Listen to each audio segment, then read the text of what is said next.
Alright dudes, welcome back to another crash course video. In this video, we will be discussing the one and only Cold War. You may be wondering, what was the main reason for the start of the Cold War? Well, as World War II transformed both the United States and the USSR, turning the nations into intimidating world powers, competition between the two increased.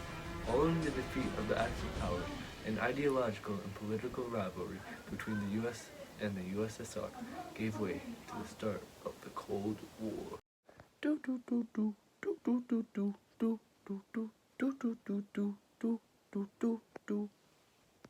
Well, where was the Cold War fought and how many people died? Here's the thing though, Timmy, it wasn't an actual war. Then why did it go on for so long? It's because Russia kept stalling. Damn! Wrong video!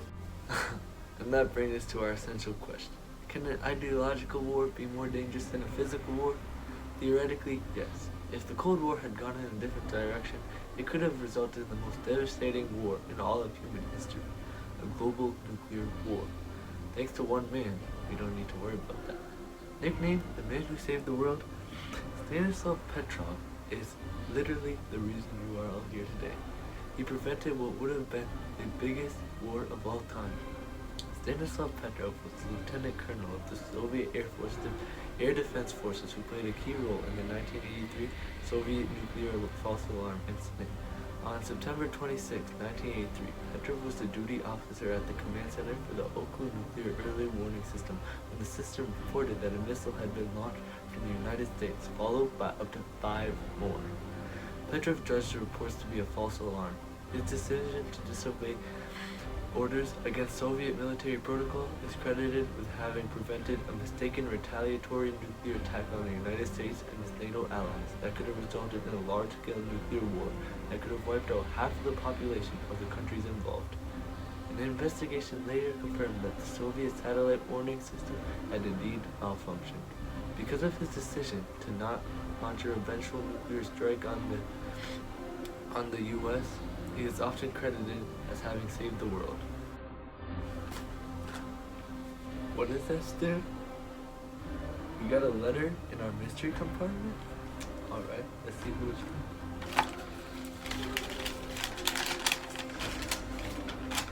From Joseph Stalin.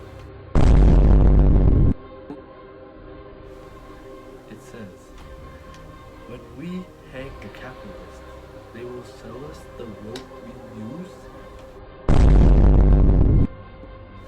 Sheesh, I guess you didn't like capitalism. Well then, what did happen during the Cold War?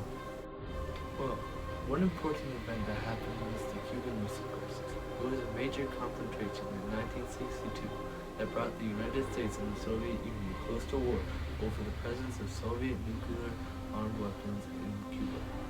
The Soviet Union began to install nuclear missiles in Cuba.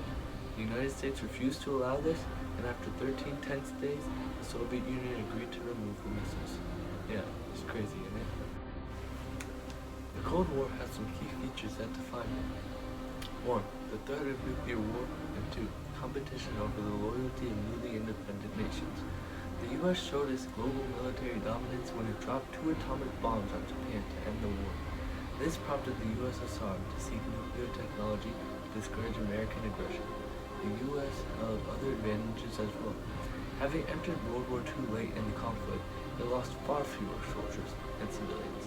The USSR lost 8 to 10 million soldiers, 25 million including civilians, yet the US lost 300,000 in the war. Also, the US economy expanded during the war as it made profits selling weapons and supplies to the Allied forces. How did the US help the country struggling after World War II US? Well, there were 2 main enactments done. The first was the Truman Doctrine, aka the policy of containment. It was President Harry Truman's foreign policy stating that the US would provide political and military and economic help to democratic countries under the threat of communist influences to prevent the spread of communism. There was also the Marshall Plan. It offered help and finances to the European countries in order to recover from World War II. And over the next 4 years, the US gave $13 billion in assistance to European countries. That right there was the Cold War for you?